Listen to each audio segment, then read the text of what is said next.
From the Center for the Study and Teaching of Writing, this is Writer's Talk. I'm Nicole Kraft, in for Doug Dangler, and I'm here with magician Joshua J. Well, welcome, Thank Josh. you. It's great to have you. You know, Ohio State, we graduate a lot of people with a lot of different majors who go on to a lot of careers, but not that many of them go on to careers in magic. That's true. So we are very excited to welcome you as an Ohio State graduate and just a renowned magician who's getting more success than I think even you could have imagined.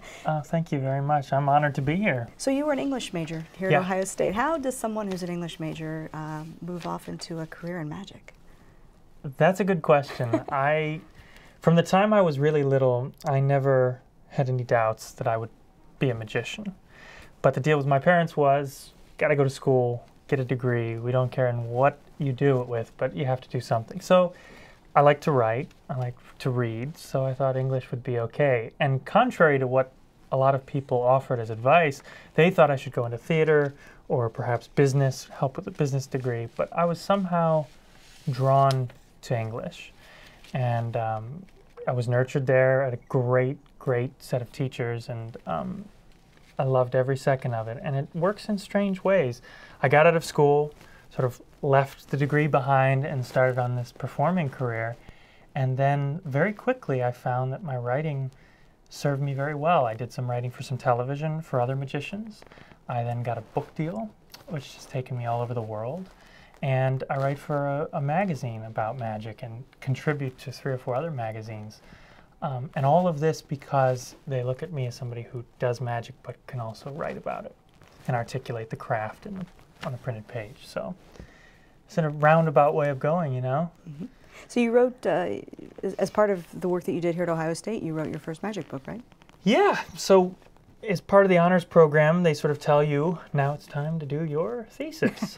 Great. What do I do it on? Anything you want. So I thought there's a possibility here, because when you get into magic, maybe a lot of you at home have dabbled in magic. Most kids have. They just grow out of it when they're 12. But the way you get into magic is sort of not clear to a lot of people. Sometimes you check out a book at a library, but those books were written 60 years ago. A trick could take a paragraph. So I wanted to reinvent how magic was taught, how it was transmitted to new students, and not just little kids, but good tricks for people who wanted to take it seriously. So that was what my thesis was. It was sort of a focus on playing cards. I was living in France, I think, when I started it, and over there they have this great playing card culture with museums and stuff. And so I wrote this book and reinvented the curriculum the way I would teach it, and it was great because I was in school, so I was learning how they roll out, you know, fiction and Bio 101 and all the classes I was taking. So I wanted the lessons to be cumulative. I wanted there to be some instant gratification. And I wrote this book. And then, fortunately, it got published. And you wrote another book. And I wrote another book, yeah. A general one and then one just on cards. And now you have a third book coming out in October? I do. It's sort of a reissue of the first book. It's called The Complete Magician. And it is a kit. It's not just a book, but it's going to have all the stuff. My publisher is Workman, and they do these fabulous books that sometimes come with stuff or clustered with things, and their books are always really beautiful. And you probably have a lot of Workman books at home. The Silver Palette Cookbook, 1,000 Places to See Before You Die. They have the imprint that does Water for Elephants and lots of other things. But they're always pushing me to go further, and this great book of magic is still just a book that you have to get all these things for. Mm-hmm. So they asked me to go back, and if we could give somebody a box that they could actually do a show out of, what would that be? So that's the new one. We all, I think, have this stereotypical view of what magicians are, and an abracadabra, and you're going to pull a rabbit out of a hat. But I would imagine magic's changed a lot since you first learned about it, and now that you do it. What exactly is a magician in your view? Yeah, it's an interesting question that's always changing. I think it's changing for the better. Magic's becoming smarter. It's becoming sleeker. The kind of magic that has become obsolete, even since I was a kid, is the box pushing, the apparatus stuff. Because let's face it, right now we can go see Captain America. We could ditch this interview and you and I could go see Harry Potter. And that's a lot better magic tricks than a lot of what the stage guys are doing. We can't compete with those special effects. It's rendered a lot of the things that people saw at the turn of the century before TV obsolete. Mm-hmm. So how can magic compete? Well, nothing beats sleight of hand. If I borrow objects from you, that pen from you, that coin from him, and do magic in that way, that's an incredible experience. That's not something that a movie can simulate. You can't simulate it any other way. And the other way magic has changed is the internet. The internet has completely changed our industry. They just called me, Barry Gordimer just called me to do an NPR segment. They're doing one of these examinations that they do in all fields, and they're doing one on magic. And all the older talking heads in my industry all took the position that the internet was bad for magic. And they're like, you know, we're trying to get somebody to go on record and you know, say the opposite. And that's how I feel. So I was happy to go on. And what everybody is upset about is you can go on YouTube and search for a lot of the tricks you think you know. Look them up, and there's somebody explaining how it's done or how they think it's done. You can go on websites and see schematics. You can go on websites and buy a lot of the tricks that you couldn't get before. Those are bad things for our industry. But there's also a lot of good. It's made a global community. Now, people can train at home in front of their computers, and the level, I sometimes train young magicians, the level of like 12, 13-year-old magicians is better than the level of a lot of 40, 50-year-old magicians was 10 years ago. They're learning at an explosive rate because of their access to media. So I'm really in favor of the good parts that magic has to offer on the net. Is it destroying the mystique, though, for a lot of people? Some might say that, but I'm of the opinion, you know, magic is about concealing. It's the art of concealing art. If I could juggle, I would be here right now showing you how I juggle, teaching you what I do. If we were talking about the craft of writing, you're all but happy to share the tips and tricks. But in magic, of course, I can't. I can't talk about that. I can't show you anything. And that's great, because that instills the mystery and the mystique you're talking about. But it's also very limiting, because if you could see how these things work, if you could see how many months go into developing a piece that I create, you'd see a different, even more fascinating side than the trick itself. So what I try and do in my shows is show them a little piece of that. Pull back the curtain just a little bit and let them see process. Because process, I think, is where the future of magic lies. Not how it's done, but just something about the way these tricks are conceived, the stories behind the tricks. And in that way, the internet and all of this, I don't want to say exposure, but all of this relevance that magic is, and attention that magic is getting, is good for it. I saw one interview where you bent a card to show how people Right. are able to determine And which that's card just that you've taken from the selected. cheating table, yeah. I'll show you guys that later. So how do you develop into a sleight of hand magician? I mean, as opposed to being an illusionist, even when you started, why did you go in that direction? You take all of your social skills, throw them away, and what's left is magic. I was always drawn to close-up because, as we talked about, no frills, no misdirection, no curtains and lighting. It's just right here. It's your hands. It's like playing an instrument, jamming out. It's like riding a skateboard. A lot of it's jazzed or improvised. And that's what draws me to it. So, I mean, the way you go about it is you grab a deck of cards and you practice. And you start exploring possibilities. I don't invent moves and then figure out what to do with them. I think what we call effect-driven thinking. In other words, I think, what would be great?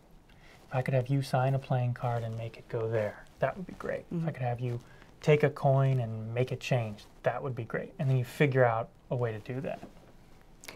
Is this social magic? I was reading something about social magic. Is that part of... Yeah, some people call it impromptu magic. I mean, with the appearance of David Blaine on the scene, street magic took on this whole new meaning for people. You know, hey, what's up? Want to see a trick? And you just do it on the street. And I think people are, that's a very romantic notion that you can be going about your day and then just have somebody come in and change your sense of reality for a few moments. And that's a beautiful thing. Why cards specifically? And I love the line you had that you're up to 2 packs a day. But, yeah. Why was it the cards? Is there something, I mean, there's such a natural connection between magic and cards, but why was that important for you? One of my favorite magicians is a man named Johann Nepomuk Hofzinser from Austria. Spoke German. And he said that cards are the poetry of magic. And I think that's really true. It's sort of like a guitar for music. You know, everybody wants to play guitar because whether it's Eddie Vedder doing an acoustic set or somebody playing classical guitar in a Carnegie Hall, you can do so much with so little. So cards are my instruments. I go through packs really, in this kind of weather, you know, 2 tricks and I'll be done with the deck.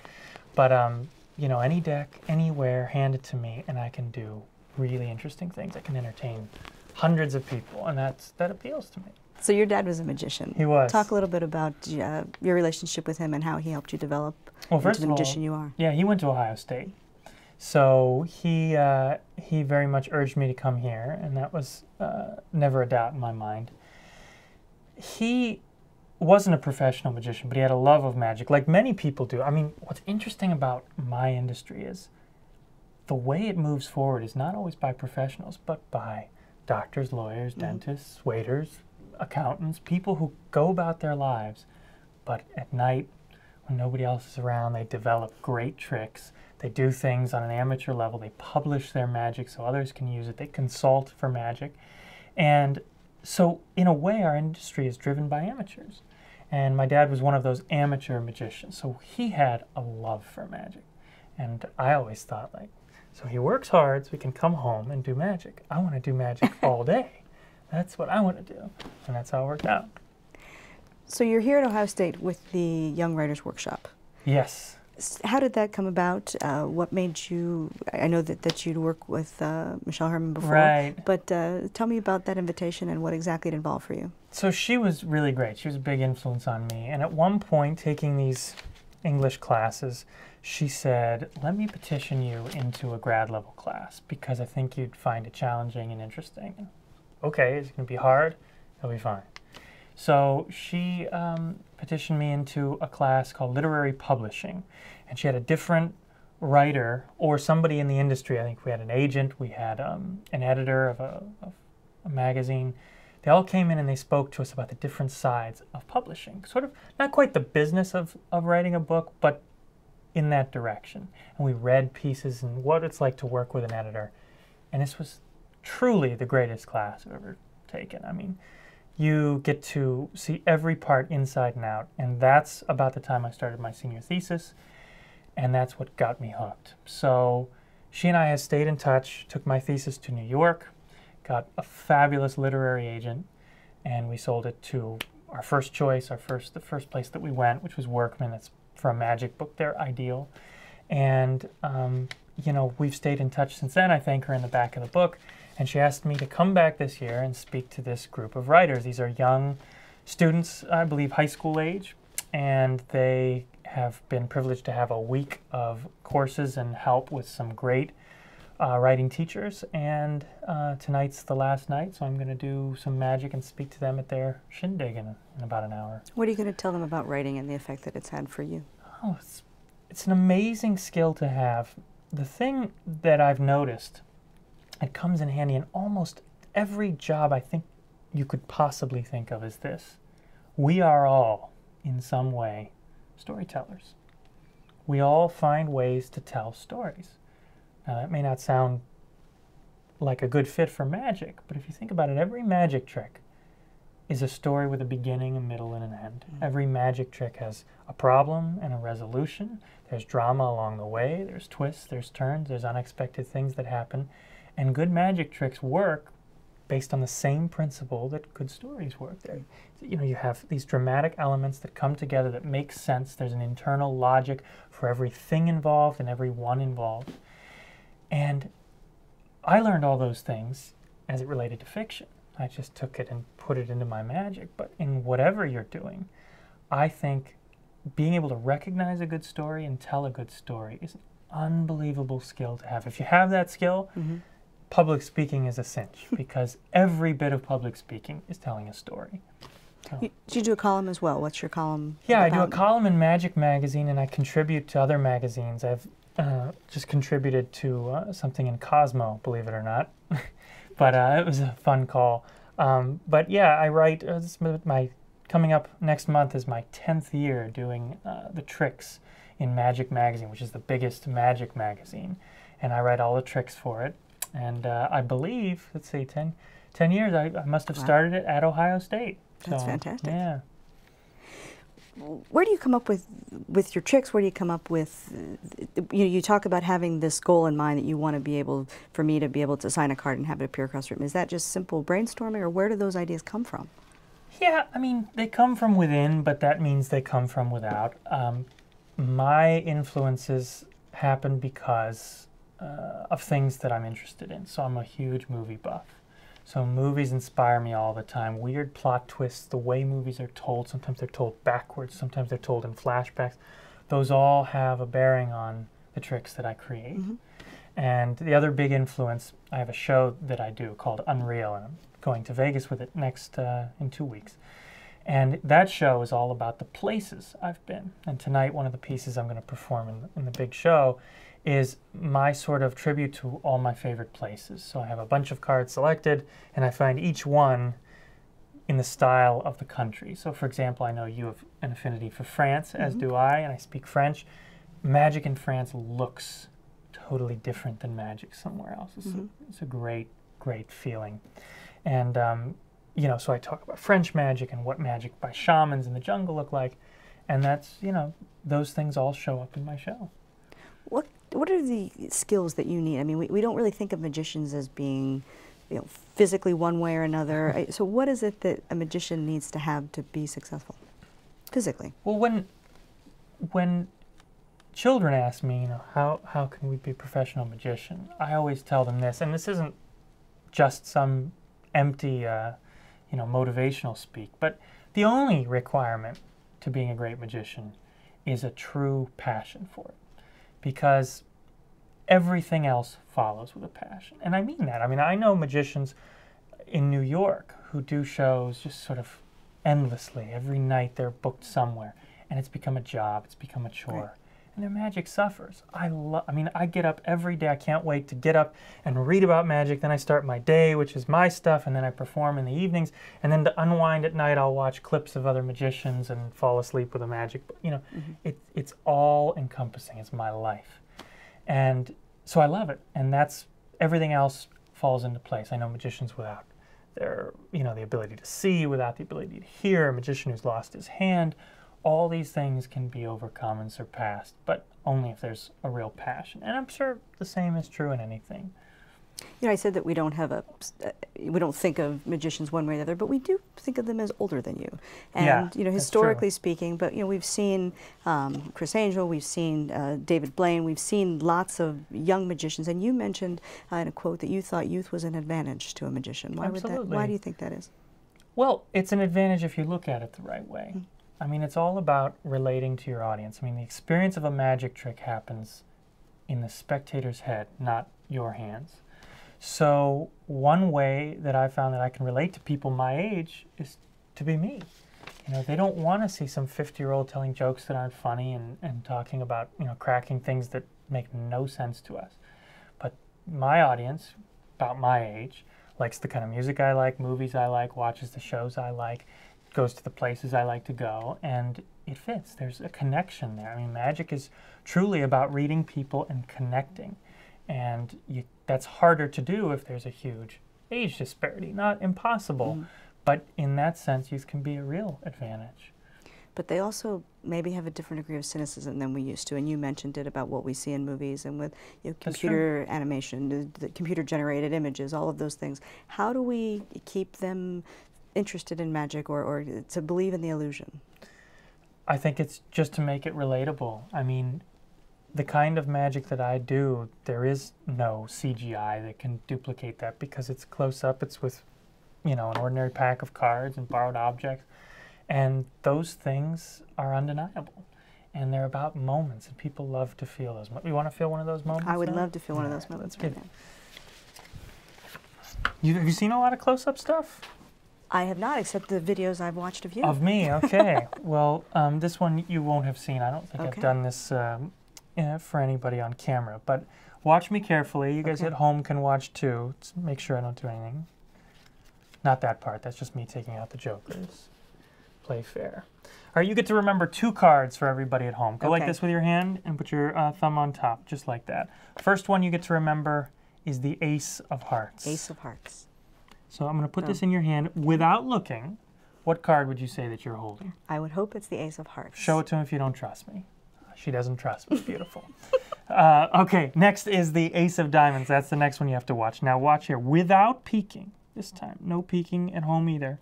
which card would you say that you have? I would say it's the Ace of Diamonds. You would say it's the Ace of Diamonds. I would say that. How about now? The Ace of Hearts. You're doing great. The Ace of Diamonds and the Ace of Hearts. That's right. I'll tell you what, let's start over. Turn them over. Let's start over those. Take a look. Those are the jokers. I thought we took those out. Pretty strange. Let's try something else. Hold out your hands like this. You'll be kind of like a makeshift table for me. There are different ways that performers try and find 4 aces, for example. Like you've heard of cutting 4 aces, right? Well, before we do that, I'm going to mix face up into face down in your hands so that we have some toward the ceiling and some toward the floor. Some up, some down. Keep your hands just like that. I'll try and find the first one here, like so. See, in Stockholm, Sweden, they work very neatly. That's the first ace. Okay. Try it again. In France, they do it more with a flourish, like this. That's the second ace. Third one, we'll find it the way they find it in Vegas. They would deal the card, but since it's not on top, I have to do what's called a center deal, dealing it out of the middle of the deck, which leaves just one ace left to find. Watch carefully. Last one. You get to turn it over. Show it to them.